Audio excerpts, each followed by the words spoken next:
ನಾವು ಸಾಲವನ್ನು ನಮ್ಮ ಪರಿವಾರದ ಉನ್ನತಿಗಾಗಿ ಬಳಸಲಿದ್ದೀವಿ. ನಾವು ಸಾಲವನ್ನು ನಮ್ಮ ಪರಿವಾರದ ಉನ್ನತಿಗಾಗಿ ಬಳಸಲಿದ್ದೇವೆ.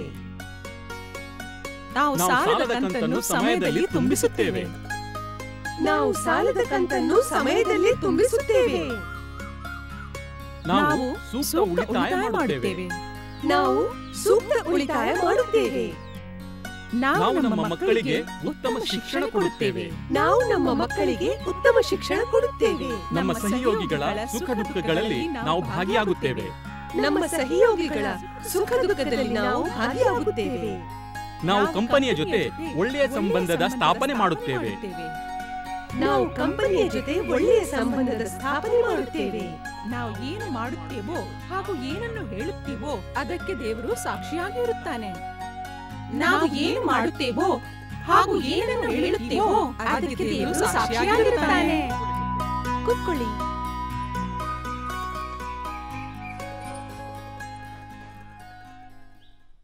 ನನಗೆ ನಿಮ್ಮೆಲ್ಲರಿಗೂ ಹೇಳೋದಕ್ಕೆ ಖುಷಿ ಆಗ್ತಾ ಇದೆ.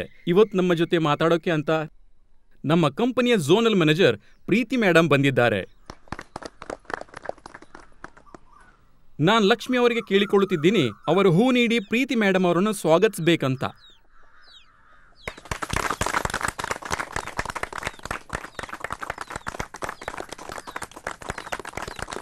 ಈಗ ನಾನು ಪ್ರೀತಿ ಮೇಡಮ್ಗೆ ಕೋರುತ್ತಿದ್ದೀನಿ, ಅವರು ತಮ್ಮ ಮೌಲ್ಯಯುತ ಮಾತನ್ನು ಮಹಿಳೆಯರಿಗೆ ಹೇಳಬೇಕು ಅಂತ. ಧನ್ಯವಾದ ಸುರೇಶ್ ಅವರೇ. ಎಲ್ಲಕ್ಕೂ ಮೊದಲು ನಾನು ನಿಮ್ಗೆಲ್ರಿಗೂ ಅಭಿನಂದನೆ ಹೇಳ್ತೀನಿ.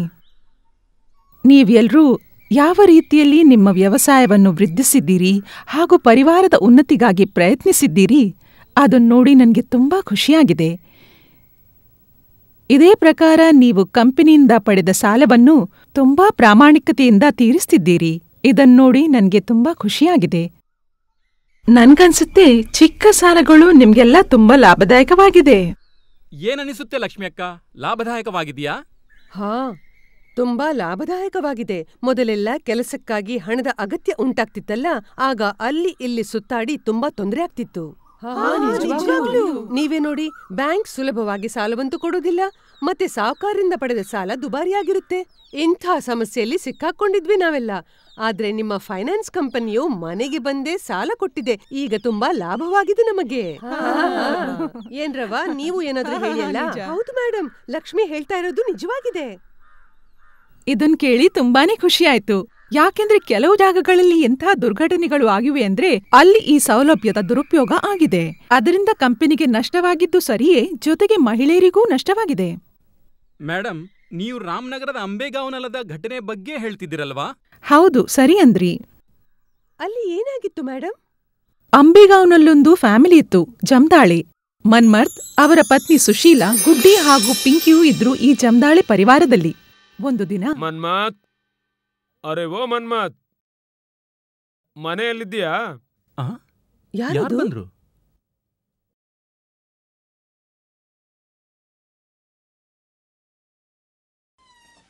ಅರೆ ನೀವು? ನಾನಾಭಾಯ್ ಬನ್ನಿ ಬನ್ನಿ ಬನ್ನಿ ಬನ್ನಿ.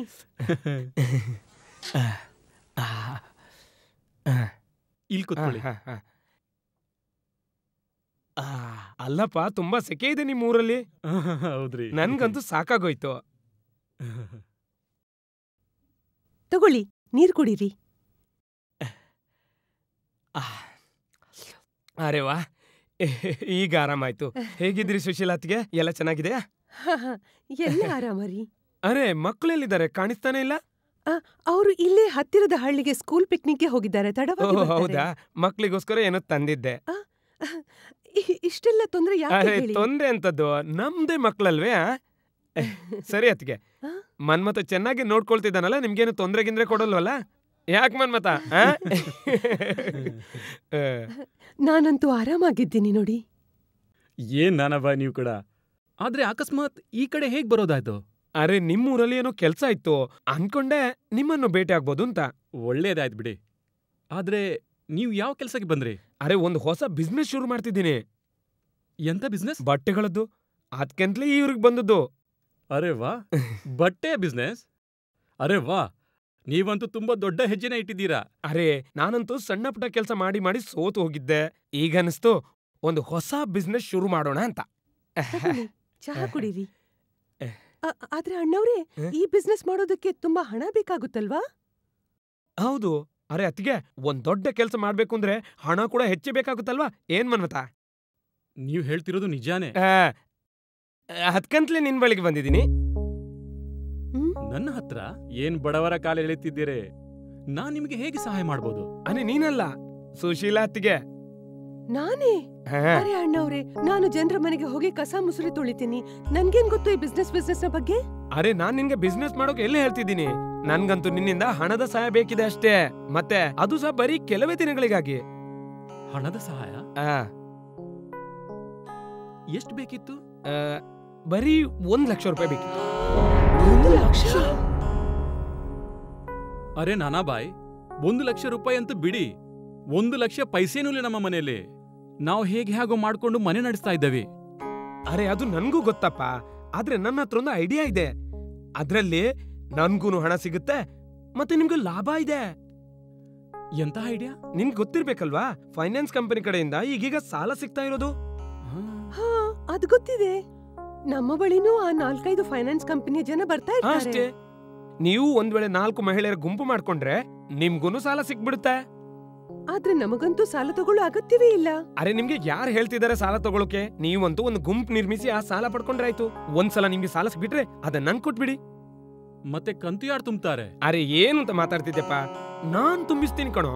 ಹಾಗಾದ್ರೆ ಹೆಸರು ನಮ್ಮದು, ಮತ್ತೆ ಎಲ್ಲಾ ಸಾಲ ತಗೊಳ್ಳೋರು ನೀವು, ಮತ್ತೆ ತುಂಬಿಸೋದು ನೀವೇನೆ, ಅದೇ ತಾನೇ?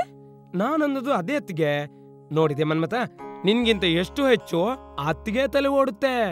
ಮತ್ತೆ ಅತ್ತಿಗೆ, ಈ ಸಹಾಯ ಮಾಡಿದಕ್ಕಾಗಿ ನಾನ್ ನಿಮ್ಗೆ 2,000 ರೂಪಾಯಿನೂ ಕೊಡ್ತೀನಿ. 2,000 ರೂಪಾಯಿ? ಯಾಕೆ ಕಡಿಮೆ ಅನಿಸ್ತಿದ್ಯಾ? ಸರಿ ಆಗ್ಲಿ, 3,000 ರೂಪಾಯಿ ಕೊಡ್ತೀನಿ. ಮತ್ತೆ ನೋಡಿ ಅತ್ತಿಗೆ, ಉಳಿದ ಮಹಿಳೆಯರಿಗೂ 1,000 ರೂಪಾಯಿ ಕೊಡ್ತೀನಿ. ನೀವು ಮಜಾ ಮಾಡಿ ಆರಾಮವಾಗಿ. ಆದ್ರೆ ನಾವೆಲ್ಲಾದ್ರೂ ಸಿಕ್ಕಾಕೊಳ್ಳೋದಿಲ್ಲ ತಾನೇ? ಅರೆ ನಿನ್ಗೇನು ಹುಚ್ಚಿ ಹಿಡ್ದಿದ್ಯಾ? ಇದರಲ್ಲೇನಾದ್ರೂ ಅಪಾಯದ ಮಾತಿದ್ದಿದ್ರೆ ನಾನ್ ನನ್ನ ಚಿನ್ನದಂತ ಅತ್ತಿಗೆಗೆ ಇದನ್ನೆಲ್ಲ ಹೇಳ್ತಿದ್ನಾ? ಅರೆ ಏನು, ನನ್ ಮೇಲೆ ಒಂಚೂರು ನಂಬಿಕೆ ಇಲ್ವೇನಯ್ಯ? ಇಲ್ಲ, ನಿಮ್ಮೇಲಂತೂ ಪೂರ್ಣ ನಂಬಿಕೆ ಇದೆ ನಮ್ಗೆ. ಆದ್ರೆ ಯೋಚನೆಗೆ ಸ್ವಲ್ಪ ಸಮಯ ಕೊಡಿಯಲ್ಲ? ಮತ್ತೆ ನಾನು ಕೂಡ ಮಹಿಳೆಯರ ಜೊತೆ ಮಾತಾಡ್ಬೇಕಲ್ವಾ? ಅವರನ್ನ ಕೇಳೋಕ್ ಮುಂಚೆ ನಾನ್ ನಿಮ್ಗೆ ಹೇಗೆ ಒಪ್ಪಿಗೆ ಕೊಡ್ಲಿ? ಅರೆ ಅತ್ತಿಗೆ, ನಿಮ್ ಮಾತು ಕೇಳಿ ಆಕಾಶ ದೇವತೆಗಳು ಇಳಿದು ಬರ್ತಾರೆ. ಈ ಮಹಿಳೆಯರದ್ದೇನ್ ಬಿಡಿ. ಮತ್ತೆ ಅದಲ್ದೆ ಇಲ್ಲಿನ ಎಲ್ಲಾ ಮಹಿಳೆಯರು ನಿಮ್ ಮಾತನ್ನ ಕೇಳ್ತಾರೆ, ನನ್ ಗೊತ್ತಿದೆ. ಆದ್ರೆ ಸ್ವಲ್ಪ ಸಮಯ ಬೇಕಾಗುತ್ತಲ್ಲ? ಹಾಗಾದ್ರೆ ಹೀಗ್ ಮಾಡೋಣ, ಇವತ್ತು 28 ತಾರೀಕು, ನಾನು 1 ತಾರೀಕು ಮತ್ತೆ ಬರ್ತೀನಿ. ಆ ತನಕ ನೀವು ಎಲ್ಲಾ ತಯಾರಿನೂ ಮಾಡಿಡಿ, ಸರಿನಾ? ಮನ್ಮತ, ಈ ಸಲ ನನ್ಗೆ ಸಹಾಯ ಮಾಡ್ಕೊಣೋ. ಈ ಬಿಸ್ನೆಸ್ ಲಾಭ ತಂದ್ಕೊಟ್ರೆ ನಿನ್ನ 25% ಪಾರ್ಟ್ನರ್ ಮಾಡ್ಬಿಡ್ತೀನಿ. ಆಗ್ಲಿ ನಾನು ಬಾಯ್, ನಾವು ಸ್ವಲ್ಪ ಯೋಚನೆ. ಮತ್ತೆ ನೀವು ಊಟ? ಈಗ ತುಂಬಾ ಕೆಲಸ ಬಾಕಿದೆ ಅತ್ತಿಗೆ. ಮತ್ತೆ ಹೊಸ ಬಿಸ್ನೆಸ್ ಅಲ್ವಾ, ಹೀಗಾಗಿ ಚೂರು ಪುರ್ಸೋತಿಲ್ಲ. ಮುಂದಿನ ಸಲ ಬರ್ತೀನಲ್ಲ, ಹೊಟ್ಟೆ ತುಂಬಾ ತಿಂತೀನಿ, ಸರಿನಾ? ಅದು ಗುಂಪಿನ ಬಗ್ಗೆ ಬೇಗನೆ ನಿರ್ಧಾರ ಮಾಡಿ. ಹಾ,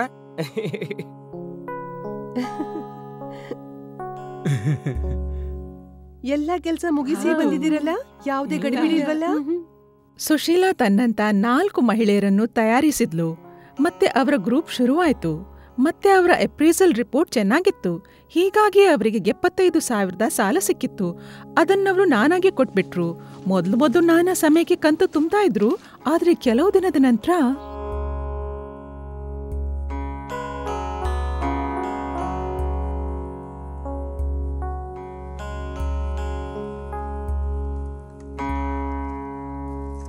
ಇಲ್ ಕೇಳ್ರಿ, ನಾನನ್ನೋದೇನಂದ್ರೆ, ನಾನಾಭಾಯ್ ಇನ್ನೂ ತನಕ ಬಂದಿಲ್ಲ. ನಾಳೆ ಕಂತಿನ ಹಣ ತುಂಬೋಕಿದೆ. ಅರೆ ಬರ್ತಾರೆ ಬಿಡೆ, ಬಿಸ್ನೆಸ್ನಲ್ಲಿ ಚೂರು ಮೇಲೆ ಕೆಳಗೆ ಆಗ್ತಾ ಇರುತ್ತೆ. ನೀನ್ ಚಿಂತೆ ಮಾಡ್ಬೇಡ, ಸ್ವಲ್ಪ ರೊಟ್ಟಿ ಕೊಡು.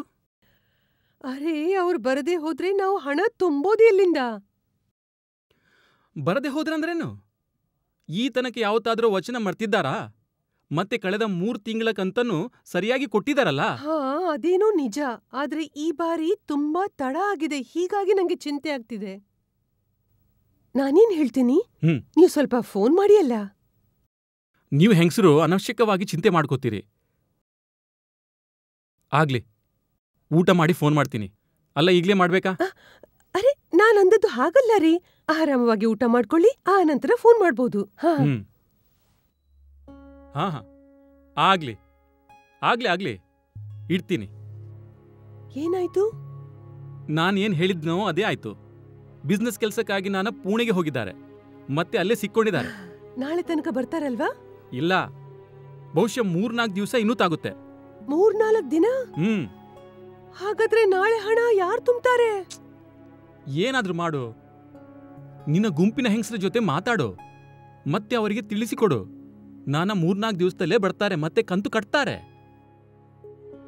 ಸರಿ, ಹಾಗಿದ್ರೆ ಏನಾದ್ರೂ ಮಾಡ್ಲೇಬೇಕಲ್ವಾ?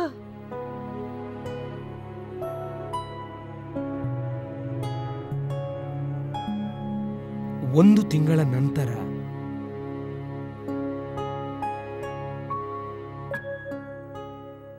ಅರೆ, ಆ ನಾನಾಭಾಯಿ ಜೊತೆ ಮಾತಾಯ್ತೋ ಇಲ್ವೋ? ಅರೆ 2-3 ದಿವಸದಿಂದ ಫೋನ್ ಮಾಡ್ತೀನಿ, ಆದ್ರೆ ತಾಗ್ತಾನೇ ಇಲ್ಲ. ಮತ್ತೆ 3 ದಿನ ಬಾಕಿ ಇದೆಯಲ್ಲ ಕಂತು ಕಟ್ಟೋಕೆ. ನೋಡಿ, ನೀವಿನ್ನೊಂದ್ಸಲ ಪ್ರಯತ್ನ ಮಾಡಿ ಅಲ್ಲ. ಸರಿ, ಆಗ್ಲಿ ಆಗ್ಲಿ.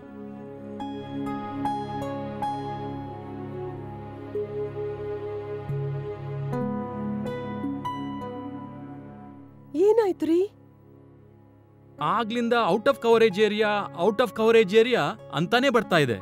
ನೋಡಿ, ನನ್ಗಂತೂ ಅನ್ಸುತ್ತೆ ಖಂಡಿತ ಏನೋ ತೊಂದರೆ ಆಗಿದೆ. ನಾನೇನಂತೀನಿ, ನೀವು ಸ್ವತಃ ನಾನಾಬಾಯಿಯ ಹಳ್ಳಿಗೆ ಹೋಗಿ ನೋಡಿ ಬರ್ತೀರಾ? ನೀನ್ ನಿಜ ಹೇಳ್ತೀಯಾ? ಇವತ್ ನಾ ಈ ಕೆಲಸ ಮುಗಿಸ್ತೀನಿ, ಮತ್ತೆ ನಾಳೆ ನಾನಾಬಾಯಿಯ ಊರಿಗೆ ಹೋಗ್ತೀನಿ. ಏನಾಯ್ತು? ನಾನಾಬಾಯಿ ಸಿಕ್ಕಿದ್ರಾ? ಕಂತು ತುಂಬೋಕೆ ಹಣ ಕೊಟ್ರಲ್ಲ?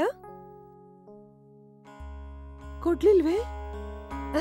ಅಂದ್ರೆ ಅವರೇ ಸ್ವತಃ ಬಂದು ಕೊಡ್ತಾರೇನೋ? ಅಂಗಡಿ, ಈ ಕಳ್ಳನಿಗೆ ಅಂಗಡಿ ಎಲ್ಲಿಂದ ಬರ್ಬೇಕು? ಅರೆ, ಹೀಗೆ ಸುಮ್ಮನೆ ಯಾಕೆ ಕೂತ್ಕೊಂಡ್ರಿ? ಹೇಳ್ರಿ, ಏನಾಯ್ತು?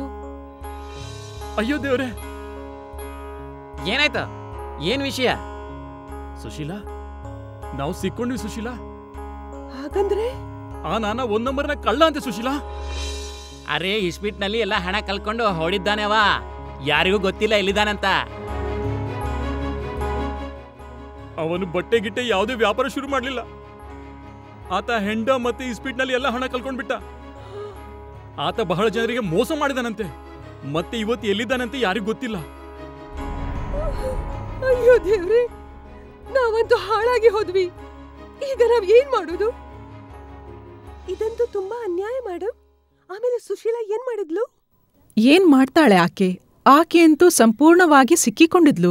ಕಂಪನಿಗೆ ಅವಳ ಬಗ್ಗೆ ಸಹಾನುಭೂತಿ ಇತ್ತು, ಆದ್ರೆ ಅವರಾದ್ರೂ ಏನ್ ಮಾಡ್ಬೋದು? ಹೀಗಾಗಿ ಕಂಪನಿಯವರು ಅವಳ ಸಾಲ ತೀರಿಸುವ ಅವಧಿ ಹೆಚ್ಚಿಸಿದ್ರು. ಆದ್ರೆ ಗುಂಪಿನ ಉಳಿದ ಹೆಂಗಸರು ಸುಶೀಲಾ ಜೊತೆ ಜವಾಬ್ದಾರಿ ಹೊರೋದಕ್ಕೆ ತಯಾರಾಗ್ಲಿಲ್ಲ. ಸುಶೀಲಾ ಬಳಿ ಏನೇನಿತ್ತೋ ಅದನ್ನು ಮಾರಿಯೇ ಸಾಲ ತೀರಿಸಬೇಕಾಗಿತ್ತು. ಆ ನಾನಾನಿಂದಾಗಿಯೇ ಇಡೀ ಪರಿವಾರದ ಸರ್ವನಾಶ ಆಗಿ ಹೋಯ್ತು. ಪಾಪದ ಸುಶೀಲಾ. ನಿಮ್ಗೆ ಹೇಳ ಮೇಡಮ್, ಅಂಥವನೇ ಒಬ್ಬ ವ್ಯಕ್ತಿ ನಮ್ಮ ಬಳಿನೂ ಬಂದಿದ್ದ. ನೀವು ಗುಂಪು ತಯಾರಿಸಿ ಸಾಲ ತಗೊಳ್ಳಿ, ಅದರ ಸಲುವಾಗಿ ನಿಮಗೆ ಕಮಿಷನ್ ಸಿಗತ್ತೆ ಅಂತ ಹೇಳಿದ್ದ. ಆದ್ರೆ ನಮ್ಮ ಗುಂಪಿನ ಹೆಂಗಸರು ಗಟ್ಟಿಯಾಗಿದ್ರು. ನಮ್ಮಲ್ಲಿ ಯಾರೂ ಕೂಡ ಅವನ ಮಾತು ಒಪ್ಪಲೇ ಇಲ್ಲ. ಕೊನೆಗೆ ಆತ ಹೊರಟೋದ. ಹಾಗೇನೆ ಮಾಡ್ಬೇಕಮ್ಮ. ಒಂದ್ ವೇಳೆ ನೀವೆಲ್ಲರೂ ಒಟ್ಟಾಗಿದ್ರೆ ನಿಮಗೆ ಯಾರು ಮೋಸ ಮಾಡೋಕ್ಕಾಗಲ್ಲ.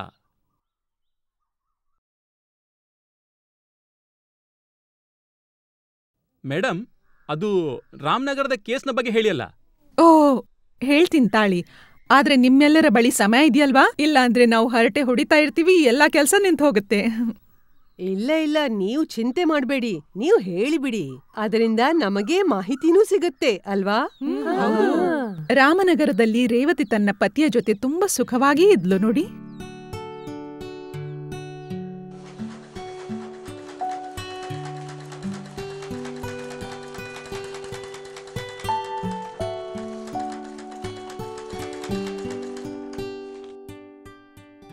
ಅಲ್ವೋ ರೇವತಿ, ಈ ತಿಂಗಳಂತೂ ನೀನು ಅಂಗಡಿಯಿಂದ ತುಂಬಾ ಹಣ ಗಳಿಸಿದ್ಯಾ? ಹೌದು, ಎಲ್ಲ ಆ ಸಾಲ ಕೊಟ್ಟ ಕಂಪನಿಯ ಕೃಪೆಯಿಂದ, ಅವರೇ ಕೊಟ್ಟಂತ ಸಾಲದ ಹಣದಿಂದ ನಾವು ಈ ಮಷೀನ್ ತಗೊಂಡಿದ್ದು. ಮತ್ತೆ ಈಗ ನನ್ನ ಟೇಲರಿಂಗ್ ನ ಕೆಲಸ ಎಷ್ಟು ಚೆನ್ನಾಗಿ ನಡೀತಾ ಇದೆ. ಹಾ, ಇದು ನಿಜ ಕಣೆ. ಅಲ್ದೆ ಇನ್ನೇನು, ನಮ್ಮ ಗುಂಪಿನ ಎಲ್ಲಾ ಹೆಂಗಸರು ಇದೇ ರೀತಿಯಲ್ಲಿ ತಮ್ಮ ಕೆಲ್ಸನ್ನ ಹೆಚ್ಚಿಸಿದ್ದಾರೆ. ವಾಹ್, ನನ್ ಕೆಲ್ಸನೂ ಅಷ್ಟೇ ಚೆನ್ನಾಗಿ ನಡೀತಾ ಇದೆ ಅನ್ಸುತ್ತೆ. ಸುಖದ ದಿನ ಬಂದಿದೆ ಈಗ. ಸರಿ, ಒಂದ್ ವಿಷಯ ಹೇಳು. ಕೆಲವು ದಿನದಿಂದ ನನ್ ಮನ್ಸಲ್ಲಿ ಒಂದು ಯೋಚನೆ ಬರ್ತಾ ಇದೆ. ಎಂತ ಯೋಚನೆ? ಬರೋ ತಿಂಗಳು ಒಂದು ಮೋಟಾರ್ ಸೈಕಲ್ ತಗೊಳ್ಳೋದು. Motor cycle? ಹಾ, ಅರೆ ಆ ಶಿಂದೇವಾಡೆ ತೋಡಕರ್ಗೆ ತನ್ನ ಸೆಕೆಂಡ್ ಹ್ಯಾಂಡ್ ಮೋಟಾರ್ ಸೈಕಲ್ ಮಾರೋಕಿದೆ. ಯೋಚಿಸ್ತೀನಿ ತಗೊಂಡ್ಬಿಡೋದಂತ. ಹೌದಾ? ಆದ್ರೆ ಎಷ್ಟು ಬೆಲೆ ಇರಬಹುದು? 12,000 ಅಂತಿದ್ದಾನೆ. 10 ಕೊಡ್ಬೋದು. 10,000? ಹಾ ಅಯ್ಯೋ ದೇವ್ರೇ, ಇಷ್ಟೊಂದು ಹಣ ತರೋದು ಎಲ್ಲಿಂದ? ಹಾ, ಆ ಮಾತು ನಿಜ ನೋಡು. ನೀನು ಒಂದ್ ಕೆಲ್ಸ ಮಾಡ್ಬೋದು. ಏನು? ಇನ್ನೊಂದು ಗುಂಪಿನ ಸದಸ್ಯೆ ಆಗ್ಬಿಡು. ಆಗ ಮತ್ತೆ ಸಾಲ ತಗೋ. ವಾ, ಇನ್ನೊಂದ್ ಸಾಲ? ಈ ಮೊದ್ಲೇ ನಾವು ಒಂದು ಸಾಲ ತಗೊಂಡಿದ್ದೀವಿ. ಈಗ ಇನ್ನೊಂದು ಸಾಲ ತಗೊಂಡ್ರೆ 2ರ ಕಂತನ್ನು ಎಲ್ಲಿಂದ ತುಂಬಿಸೋದು? ಅರೆ, ನೀನ್ಯಾಕೆ ಚಿಂತೆ ಮಾಡ್ತೀಯಾ? ನಿನ್ನ ಕೆಲ್ಸ ಅಂತೂ ತುಂಬಾ ಚೆನ್ನಾಗಿ ನಡೀತಿದೆ. ಅಲ್ದೆ ನನ್ಗೆ ಒಳ್ಳೆ ಕಾಂಟ್ರಾಕ್ಟ್ ಸಿಗ್ತಿವೆ. ನಾವು ಕಂತು ತುಂಬ್ತಾ ಇರೋಣ. ಅಪ್ಪ, ನಾ ಕಲರ್ ಟಿವಿ ತಗೋಬಹುದಾ? ಅರೆ ಹುಚ್ಚ ಹುಡುಗಿ, ಇಷ್ಟೊಂದು ಹಣ ಎಲ್ಲಿಂದ ಬರುತ್ತೆ? ಅಪ್ಪ, ನೀವ್ ಮೋಟಾರ್ ಸೈಕಲ್ ಆಮೇಲೆ ತಗೊಳ್ಳಿ. ಮೊದ್ಲು ನಮ್ಗೆ ಕಲರ್ ಟಿವಿ ಕೊಡಿಸಿ. ಮಗು, ನಿನ್ಗೆ ಗೊತ್ತಲ್ಲ ನನ್ ಕೆಲ್ಸಕ್ಕಾಗಿ ಎಲ್ಲೆಲ್ಲಿ ಹೋಗೋಕಿರುತ್ತೆ. ಹಾ, ಸೈಕಲ್ ನಡೆಸಿ ನನ್ನ ಕಾಲಿನ ಗತೆ ಹಾಳಾಗೋಗಿದೆ. ಅದ್ಕಂತ್ಲೇ ನಾನ್ ಮೋಟಾರ್ ಸೈಕಲ್ ತಗೊಳ್ತೀನಿ ಕಣೋ, ತಿಳಿತಾ? ಹೋಗಿ ಅಪ್ಪ, ಏನಿದು? ಮಮ್ಮಿ, ನೀನಾದ್ರೂ ಹೇಳಲ್ಲ ಅಪ್ಪನಿಗೆ. ಇಲ್ಲಾಂದ್ರೆ ಒಂದ್ ಕೆಲ್ಸ ಮಾಡೋಣ ಮಮ್ಮಿ, ನೀನೇ ಇನ್ನಷ್ಟು ಹಣ ಹೊಂದಿಸ್ಕೊಂಡ್ ಬಾ. ನಾವು ಮೋಟಾರ್ ಸೈಕಲ್ ತಗೊಳ್ಳೋಣ, ಮತ್ತೆ ಕಲರ್ ಟಿವಿ ಕೂಡ ತಗೊಳ್ಳೋಣ. ಮಗ ನಿಜಕ್ಕೂ ತನ್ನ ಅಪ್ಪನ ಹಾಗಿದ್ದಾನೆ. ಅರೆ ನನ್ ಮಕ್ಳ, ನಾವು ಇಷ್ಟು ಹಣ ತರೋದು ಎಲ್ಲಿಂದ? ಅಪ್ಪ, ನೀವು ಮೋಟಾರ್ ಸೈಕಲ್ ಆಮೇಲೆ ತಗೊಳ್ಳಿ. ಮೊದ್ಲು ನಮ್ಗೆ ಕಲರ್ ಟಿವಿ ಬೇಕು. ಹೌದಪ್ಪ. ಹೆಚ್ಚು ಹಠ ಹಿಡಿಯೋ ಅಗತ್ಯವಿಲ್ಲ. ಇನ್ನು ಹಣ. ನಡೀರೀಗ, ಸ್ಕೂಲ್ಗೆ ಹೋಗ್ಬೇಕಲ್ವಾ? ಅರೆ ರೇವತಿ, ಒಂದ್ ಕೆಲ್ಸ ಮಾಡ್ಬೋದಲ್ಲ? ಯಾವ್ದೋ ಬೇರೆ ಕಂಪನಿಯಿಂದ 10,000 ಸಾಲ ತಗೊಳ್ಳೋಣ. 1 ತಿಂಗಳಕ್ಕಂತೂ 3,000 ಅಷ್ಟೇ ತಾನೆ. ಮತ್ತೆ ಇನ್ನಷ್ಟು ಸಾಲ?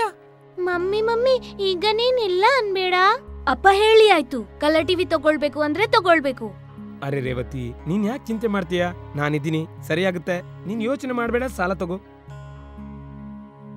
ಆಯ್ತು, ಆಗ್ಲಿ. ನಾವು ಕಲರ್ ಟಿವಿ ತಗೊಳ್ತೀವಿ.